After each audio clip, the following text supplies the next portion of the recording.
Yung nagtitrending na kainan dito sa Binyan, Laguna. May bago na naman siyang in-offer na suwak at sulit sa inyong panlasa. Na one whole fried chicken ni Boss B sa halagang 175 pesos. Mahal nilang. Tikman na natin to. Ito yung homemade gravy niya. Sabaw natin yan, no? Cheese. 175 pesos, may ganito kalaking manok at kalambot. Tingnan mo yung juiciness niya, no?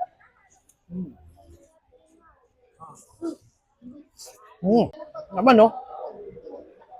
Wow. Siyempre, carbon check. Yung laman ng tatatanggal agad.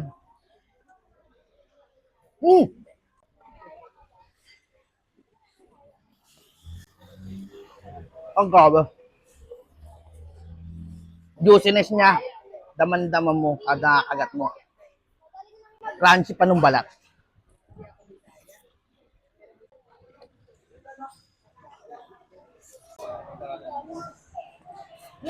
Tanggal mo.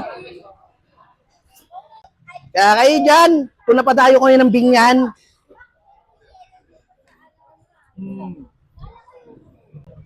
daanin to kay Boss Balat, napasarap lahat ng pagkain niya, lalo itong bago niya.